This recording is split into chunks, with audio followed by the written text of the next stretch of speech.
നമസ്കാരം. KCV വാർത്തകളിലേക്ക് സ്വാഗതം. ഞാൻ അബേഷ് രഘുവരൻ. പ്രധാന വാർത്തകൾ.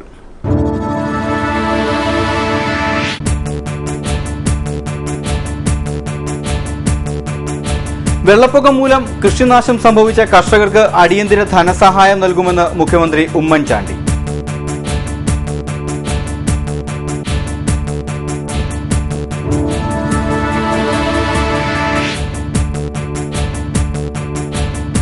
ജനങ്ങളുടെ ജീവന് പുല്ലുവില. ദുരന്തങ്ങൾ ആവർത്തിക്കപ്പെടുമ്പോഴും അലസത വെടിയാതെ വാട്ടർ ട്രാൻസ്പോർട്ട്. വെള്ളക്കെട്ട് നിമിത്തം വെള്ളം കയറുന്ന ബോട്ടുമായി നെഹ്റു ട്രോഫിക്ക് സർവീസ് നടത്താൻ ഒരുങ്ങുന്നു.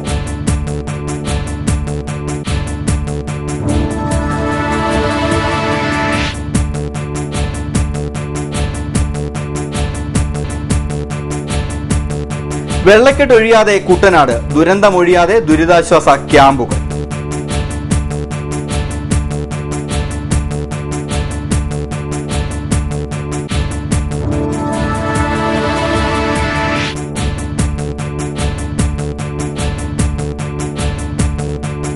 കുട്ടനാടിനെ ദുരിതബാധിത പ്രദേശമായി പ്രഖ്യാപിച്ച് അടിയന്തര സഹായം എത്തിക്കുവാൻ കേന്ദ്ര സഹായ സർക്കാരുകൾ തയ്യാറാകണമെന്ന് കൊടിക്കുന്നിൽ സുരേഷ് MP.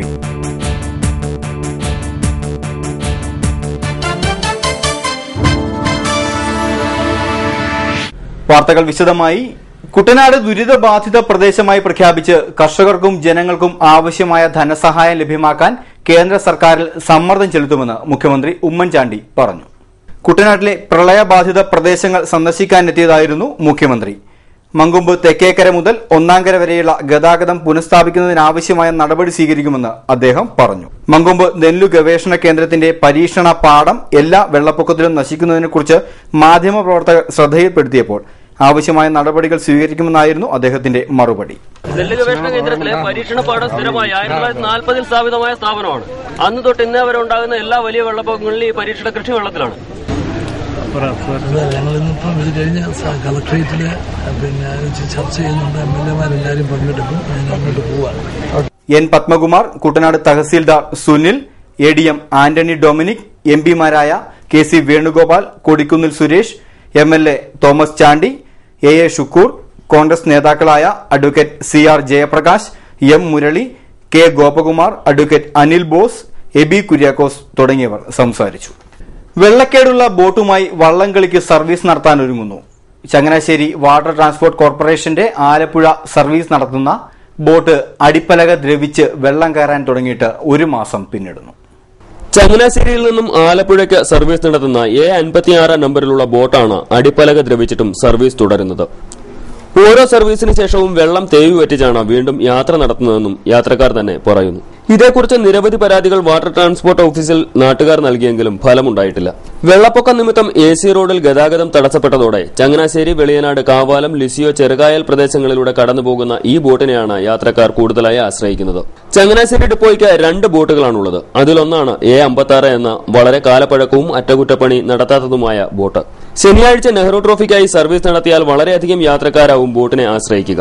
ഉൾക്കൊള്ളാവുന്നതിലധികം ഭാരം കൂടിയാകുമ്പോൾ ദ്രവിച്ച പലകകൾ അടർന്നു മാറാനും വെള്ളം അധികമായി കയറാനും സാധ്യതയുണ്ട്. പമ്പ കരകവിഞ്ഞൊഴുകുന്ന ഈ പ്രളയകാലത്ത് സഞ്ചാരയോഗ്യമല്ലാത്ത ബോട്ടിൽ സർവീസ് നടത്തിയാൽ അത് വൻ ദുരന്തത്തിലേക്കാവും ആണ്ടുപോകുന്നത്.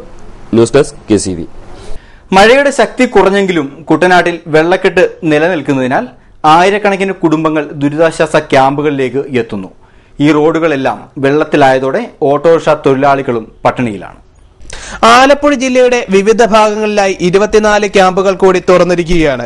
ഇതോടെ ആലപ്പുഴ ജില്ലയിൽ 416 ക്യാമ്പുകളാണ് പ്രവർത്തിക്കുന്നത്. വെള്ളപ്പൊക്കത്തിൽ ഒറ്റപ്പെട്ടു പോയ കുട്ടനാട്ടിൽ 276 ദുരിതാശ്വാസ ക്യാമ്പുകളിലായി 1 ലക്ഷത്തിലധികം പേരാണ് അഭയം തേടിയിരിക്കുന്നത്. ഞങ്ങൾക്ക് ഇവിടുന്ന് വില്ലേജിൽ നിന്ന് ഈ അരിയും പയറും മാത്രമാണ് ഞങ്ങൾക്ക് കിട്ടുന്നത്.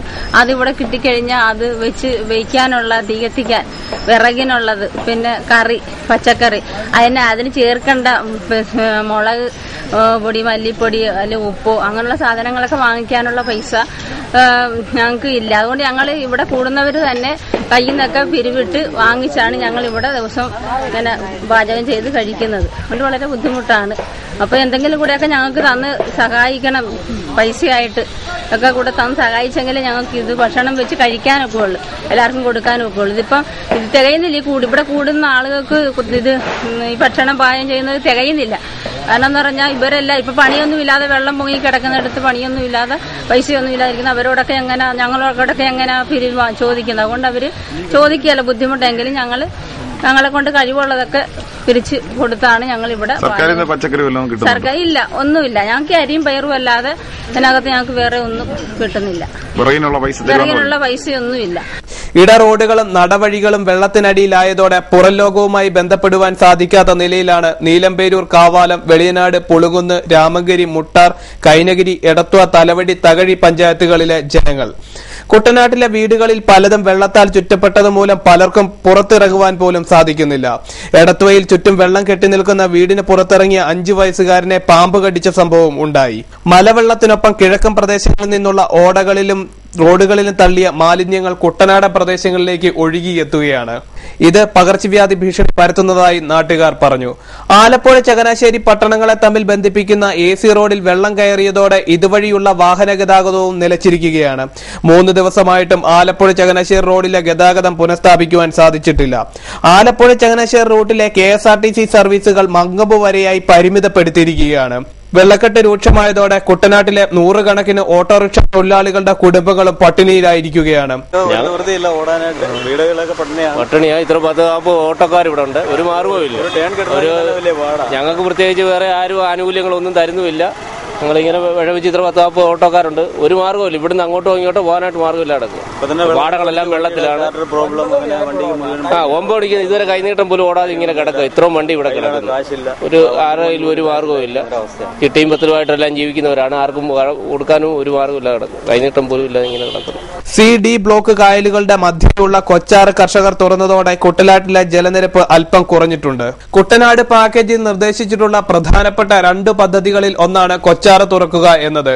പാക്കേജ് അനുവദിച്ച് 6 വർഷങ്ങൾ പിന്നിട്ടിട്ടും കൊച്ചാറ് തുറക്കുന്നതുൾപ്പെടെയുള്ള കാര്യങ്ങൾ നടപ്പാക്കുവാൻ സാധിച്ചിട്ടില്ല.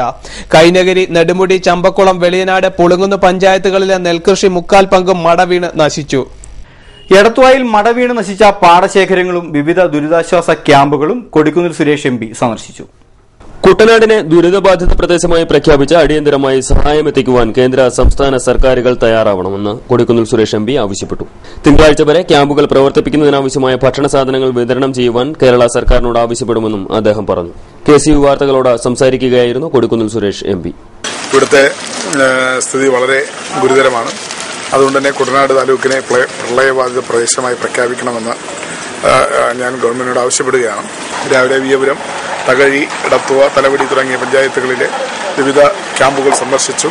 വിവിധ പാടശേഖരങ്ങളുടെ മടവീഴ്ച കാണുകയുണ്ടായി. എടത്വയിൽ തന്നെ തെങ്കരപ്പച്ചയും അതോടൊപ്പം തന്നെ 440ലെയും നടുവിലെ വരമ്പ് തുടങ്ങിയ പാടശേഖരങ്ങളുടെ മടവീഴ്ച നേരിട്ട് കാണുകയുണ്ടായി. വളരെ ഗുരുതരമായ സ്ഥിതിവിശേഷമാണ്. ഈ അടുത്ത കാലത്തും കുട്ടനാട് ഇങ്ങനെ ഒരു വെള്ളപ്പൊക്ക കെടുതി ഉണ്ടായിട്ടില്ല. ഇത്രയും വലിയൊരു കൃഷിനാശം ഉണ്ടായിട്ടില്ല. അതുകൊണ്ട് തന്നെ കുട്ടനാട്ടിലെ കർഷകരെ രക്ഷിക്കുവാനും കൃഷിനാശം അളന്ന് തിട്ടപ്പെടുത്തുവാനും ഒക്കെയായിട്ട് ഈ പ്രദേശത്തെ പ്രളയബാധിത പ്രദേശമായി പ്രഖ്യാപിച്ച് കുട്ടനാട് താലൂക്കിനെ പ്രളയബാധിത പ്രദേശമായി പ്രഖ്യാപിച്ചുകൊണ്ട് ജനങ്ങൾക്ക് ആശ്വാസം എത്തിക്കണം. കർഷകർക്ക് നഷ്ടപരിഹാരം നൽകണം. ക്യാമ്പുകൾ തിങ്കളാഴ്ച വരെയെങ്കിലും വെള്ളം പൂർണ്ണമായും വീടുകളിൽ നിന്ന് ഇറങ്ങുന്നവരെങ്കിലും തിങ്കളാഴ്ച എങ്കിലും ക്യാമ്പുകൾ തുടരണം. ക്യാമ്പുകളിൽ വരുന്ന ആളുകൾക്ക് ആവശ്യമായ ഭക്ഷണം എത്തിക്കാൻ വേണ്ടി സൗജന്യ റേഷനും അതോടൊപ്പം തന്നെ മറ്റ് ഭക്ഷണ സാധനങ്ങളും എത്തിക്കണം. ഇങ്ങനെയുള്ള നിരവധി കാര്യങ്ങൾ അടിയന്തരമായി ജില്ലാ ഭരണകൂടം ചെയ്യേണ്ടതായിട്ടുണ്ട്. അതുപോലെ ഗവൺമെന്റ് ശ്രദ്ധയിൽ കൊണ്ടുവരേണ്ടതായിട്ടുണ്ട്. മുഖ്യമന്ത്രിയുടെ ശ്രദ്ധയിൽ ഇന്ന് വൈകുന്നേരം നടക്കുന്ന യോഗത്തിൽ അത് അറിയിക്കുന്നതാണ്. വളരെ ശക്തമായ നിലപാട് എടുക്കുന്നതാണ്. ബിജു വരമ്പത്ത്, റാംസ ജേറ്റി, സജി ജോസഫ്, ടിജിൻ, VK വിജയൻ നായർ, മോൻസി സോണി, സുഷമ സുധാകരൻ, ജിൻസി ജോളി തുടങ്ങിയവർ അദ്ദേഹത്തെ അനുഗമിച്ചു. ഇനി ജലോത്സവ വാർത്തകൾ.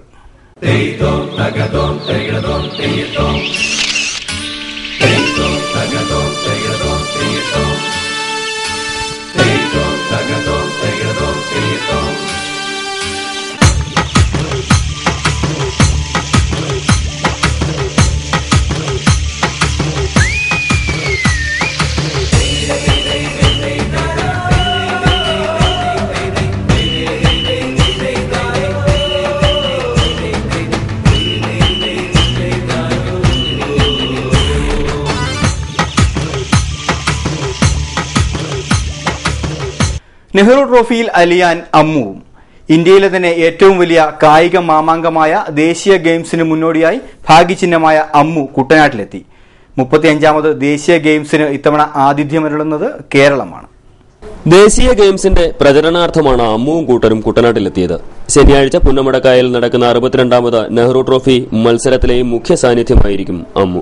265ഓളം സ്കൂളുകളിൽ നിന്നായി 5 ലക്ഷത്തോളം കുട്ടികളുമായി അമ്മു ആശയവിനിമയം നടത്തിക്കഴിഞ്ഞു. കളിക്കുന്ന കുട്ടികൾക്കായി ഭാരതം കാത്തിരിക്കുന്നു, പഠനത്തോടൊപ്പം കായിക വിനോദങ്ങളും എന്നതാണ് ദേശീയ ഗെയിംസ് ഉയർത്തുന്ന മുദ്രാവാക്യം. 2015 ജനുവരി 31 മുതൽ ഫെബ്രുവരി 14 വരെയാണ് കേരളത്തിലെ 7 ജില്ലകളിലായി ദേശീയ ഗെയിംസ് സംഘടിപ്പിച്ചിരിക്കുന്നത്.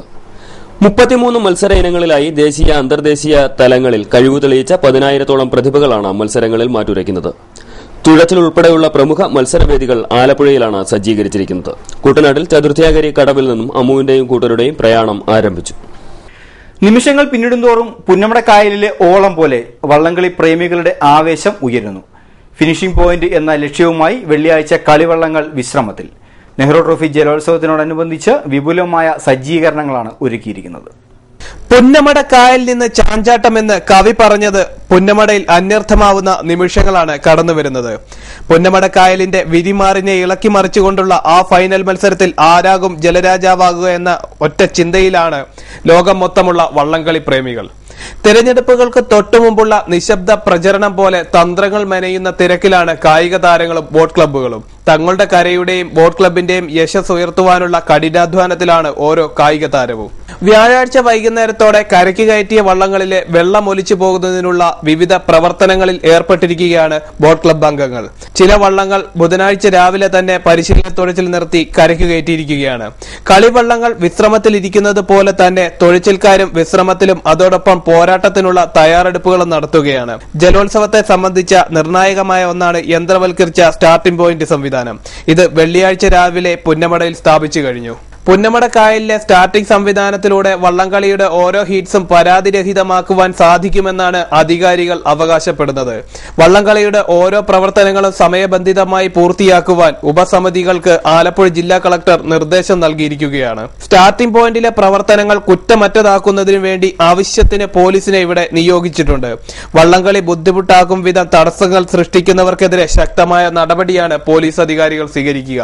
ശനിയാഴ്ച രാവിലെ 11 മണി മുതൽ നഗരത്തിലെ വാഹന ഗതാഗതം നിയന്ത്രിക്കും. ആലപ്പുഴ നഗരത്തിലെ ഒരു റോഡിലും പാർക്കിംഗ് അനുവദിക്കില്ല. ഇരുചക്ര വാഹനങ്ങൾ നഗര ചത്വരത്തിലും മറ്റു വാഹനങ്ങൾ SDV ground, Carmel school, saint Antony school എന്നിവിടങ്ങളിലായിട്ടാണ് പാർക്കിംഗ് സൗകര്യം ഒരുക്കിയിരിക്കുന്നത്. News desk KCV. ജലോത്സവങ്ങളുടെ ഈറ്റില്ലമായ ആലപ്പുഴ വഞ്ചിപ്പാട്ടിന്റെ ജന്മഗൃഹമാണ്. അധ്വാനിക്കുന്നതിന്റെ ആശ്വാസ താളമാണ് വഞ്ചിപ്പാട്ട്. നാടിന്റെ തനിമയും പാരമ്പര്യത്തിന്റെ മഹിമയും വിളിച്ചോതുന്ന ഈരടികളിൽ ദ്രുതതാളത്തിന്റെ ആവേശം നിറച്ച് ഉറക്കെ പാടുന്ന വഞ്ചിപ്പാട്ടിന്റെ സംഗീതം ഓരോ മലയാളിയുടെയും ഹൃദയതാളമായി മാറുകയാണ്.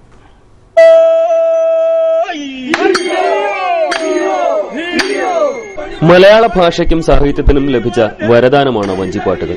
തൊഴിൽപരങ്ങളായാണ് പഴയകാലത്ത് വഞ്ചിപ്പാട്ടുകൾ പാടിയിരുന്നത്. പുരാണ കഥകളും ഈശ്വരസ്തുതികളും കൂടി കടന്നു വന്നതോടെ വഞ്ചിപ്പാട്ടിന് പുതിയ മാനം കൈവന്നു. ഇതിന് കാരണമായത് ആറന്മുള ക്ഷേത്രവുമായി ബന്ധപ്പെട്ട ഉത്രട്ടാതി, വള്ളംകളിയും വള്ളസദ്യയുമൊക്കെയാണ്. വഞ്ചികൾ തുഴയെറിയുമ്പോൾ പാടുന്നത് ആറ്റുവഞ്ചിപ്പാട്ട്, കരക്കാർ ആഘോഷമായി ഏതെങ്കിലും വേദികളിലോ യാത്രകളിലോ പാടുന്നത് കരവഞ്ചിപ്പാട്ട്. ദ്രുതതാളത്തിലും ചൌക്കത്താളത്തിലും വഞ്ചിപ്പാട്ടുകൾ പാടിവരുന്നു. ആറന്മുള പോലെയുള്ള ഭാഗങ്ങളിൽ പാടുന്ന പാട്ടുകൾ പൊതുവെ പതിഞ്ഞ താളത്തിലുള്ളവയാണ്. ഇവയ്ക്ക് വെച്ചുപാട്ടുകൾ എന്നാണ് പറയുന്നത്. എതിർകക്ഷികളെ പരിഹസിച്ച് പാടുന്ന പാട്ടുകളെ കുത്തുപാട്ടുകൾ എന്ന് പറയും. വഞ്ചിപ്പാട്ടിൽ ചിരപ്രതിഷ്ഠ നേടിയത് രാമപുരത്ത് വാര്യരുടെ കുചേലവൃത്തം വഞ്ചിപ്പാട്ടാണ്. എന്നാൽ നാട്ടറിവുകളിൽ നിന്നും ഉയർന്നു കേൾക്കുന്ന വഞ്ചിപ്പാട്ടുകളും കുറവല്ല. വഞ്ചിപ്പാട്ടിന്റെ വൃത്തം നതോന്നതയാണെന്ന് ഒരു അലിഖിത നിയമം പ്രചാരത്തിലുണ്ട്. എന്നാൽ മഞ്ചരിയിലും കാകളിയിലും പാനയിലുമുള്ള വഞ്ചിപ്പാട്ടുകളും നമുക്കുണ്ട്. സന്താനഗോപാലം, ഉത്രട്ടാതി ചരിതം, നളചരിതം, പാലാഴിമഥനം, കിരാതം, 24 വൃത്തം, കല്യാണ സൗഗന്ധികം എന്നീ പാട്ടുകൾ വഞ്ചിപ്പാട്ട് ചിട്ടവട്ടങ്ങളനുസരിച്ച് തലപ്പാട്ടുകാരൻ പാടുന്ന ഈരടികളും വായ്ത്താരികളും കൂടെ പാടുന്നവർ വഞ്ചിപ്പാട്ടിനായി പാടി സമർപ്പിക്കുന്നു.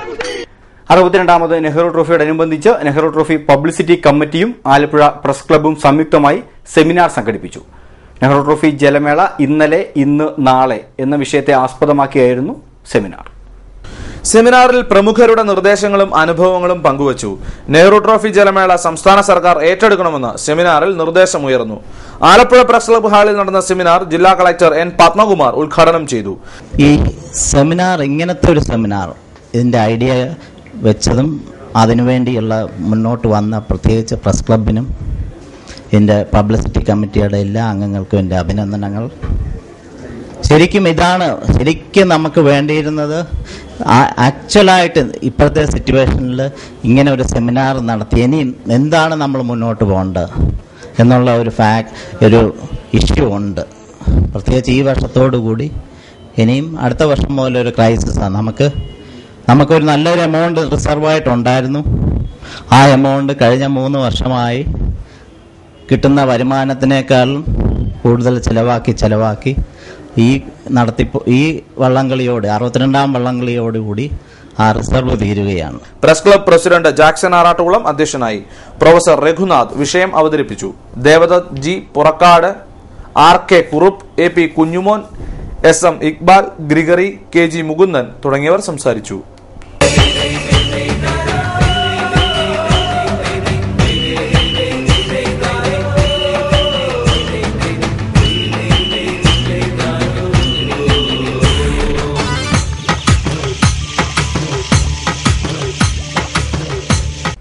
ഇനിയൊരു ഇടവേള. KCV വാർത്തകൾ നിങ്ങൾക്കായി അവതരിപ്പിക്കുന്നത് മനോഹരമായൊരു വീട് നമ്മുടെ എല്ലാം സ്വപ്നമാണ്. നിങ്ങളുടെ സ്വപ്ന ഭവനങ്ങളെ മനോഹരമാക്കാൻ ഇതാ സിമ്പിൾ. ഷാലിമാർ സൂപ്പർ ബ്രാൻഡ് ടൈലുകളുടെയും ഗ്രാനൈറ്റിന്റെയും വിസ്മയ ലോകം. വിപുലമായ സ്റ്റോക്ക്, ഫാസ്റ്റ് സർവീസ്, 100% ഗുണമേന്മ ഇവയൊക്കെ നിലനിർത്തുന്നതുകൊണ്ട് ഞാൻ പറയുന്നു ഷാലിമാർ മാർബിൾസ് ആൻഡ് ഗ്രാനൈറ്റ്. സ്വപ്ന ഭവനത്തിന് ഇവിടെ പൂർണ്ണത. Shalimar marbles and granite, Manikkachira, AC road, Changanassery.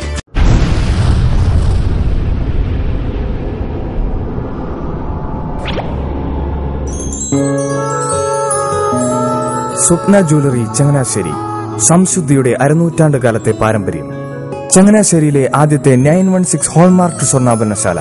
ഉയർന്നുവരുന്ന സ്വർണ്ണവിലയ്ക്ക് ആശ്വാസമായി സ്വപ്ന ജ്വല്ലറി ഒരുക്കുന്നു സ്വപ്നനിധി സ്വർണ്ണ സമ്പാദ്യ പദ്ധതി. തവണകളായി അടയ്ക്കുന്ന തുക അതാത് ദിവസത്തെ സ്വർണ്ണവിലയിലേക്ക് മാറ്റി നിശ്ചയിക്കുന്നതിനാൽ പിന്നീട് ഉണ്ടാകുന്ന വിലവർദ്ധനവ് നിങ്ങളെ ബാധിക്കുന്നില്ല. 250 രൂപ മുതൽ വരുന്ന 18 തവണകളാണ് സ്വപ്നനിധിക്കുള്ളത്. സ്വപ്ന ജ്വല്ലറി, സ്വപ്ന ബിൽഡിംഗ്, ചങ്ങനാശ്ശേരി.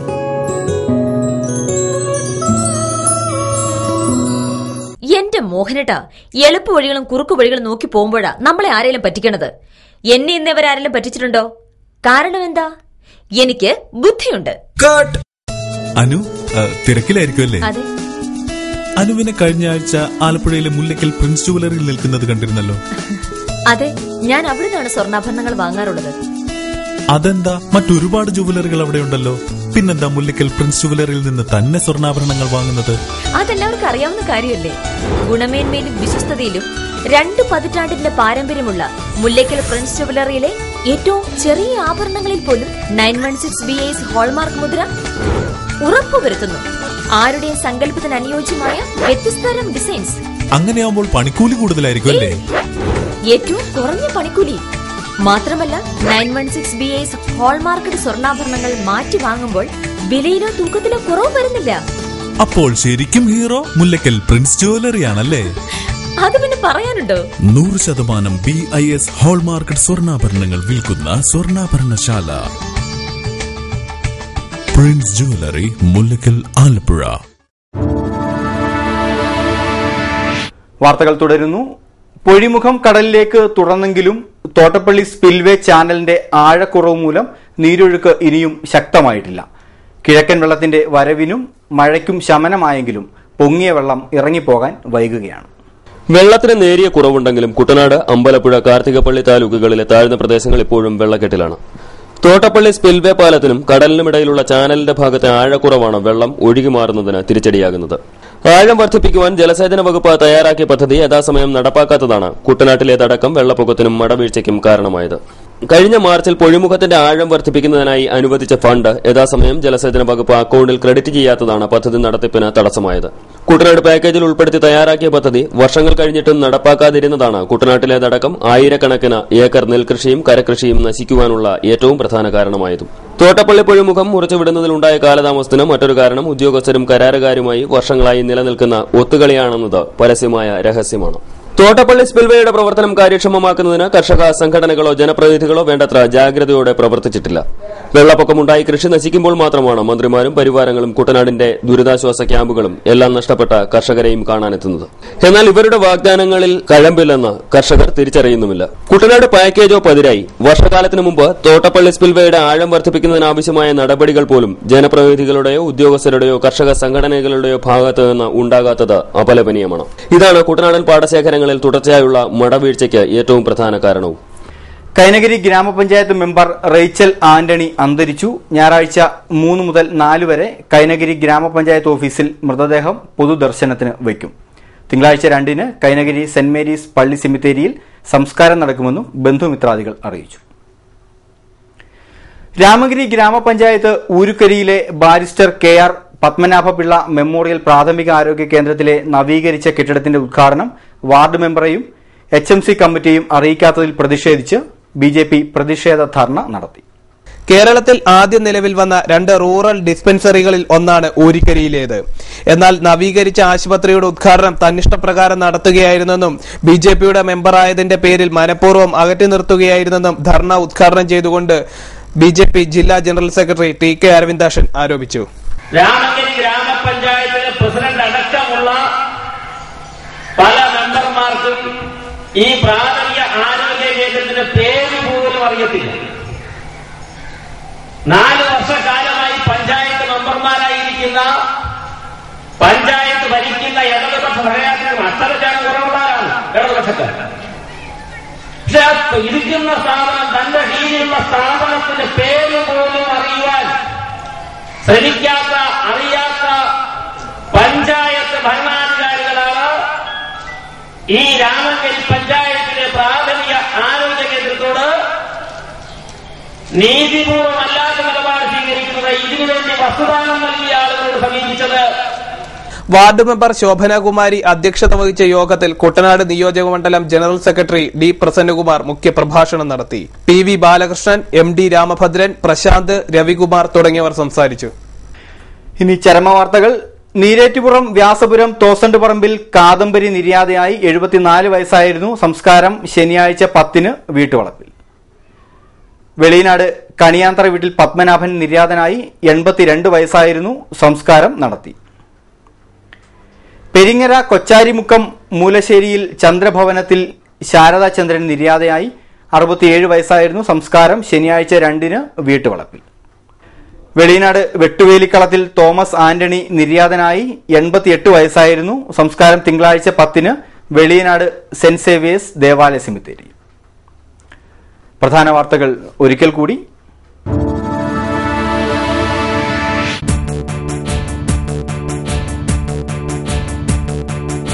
വെള്ളപ്പൊക്കം മൂലം കൃഷിനാശം സംഭവിച്ച കർഷകർക്ക് അടിയന്തര ധനസഹായം നൽകുമെന്ന് മുഖ്യമന്ത്രി ഉമ്മൻചാണ്ടി.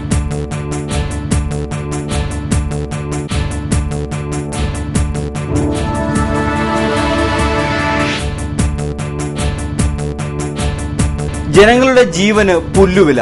ദുരന്തങ്ങൾ ആവർത്തിക്കപ്പെടുമ്പോഴും അലസത വെടിയാതെ വാട്ടർ ട്രാൻസ്പോർട്ട്. വെള്ളക്കെട്ട് നിമിത്തം വെള്ളം കയറുന്ന ബോട്ടുമായി നെഹ്റു ട്രോഫിക്ക് സർവീസ് നടത്താൻ ഒരുങ്ങുന്നു.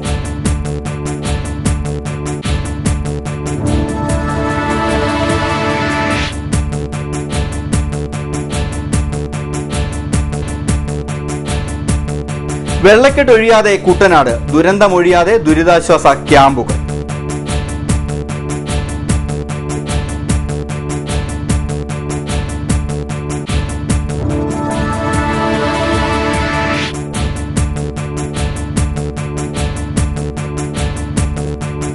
കുട്ടനാടിനെ ദുരിതബാധിത പ്രദേശമായി പ്രഖ്യാപിച്ച് അടിയന്തര സഹായം എത്തിക്കുവാൻ കേന്ദ്ര സഹായ സർക്കാരുകൾ തയ്യാറാകണമെന്ന് കൊടിക്കുന്നിൽ സുരേഷ് MP.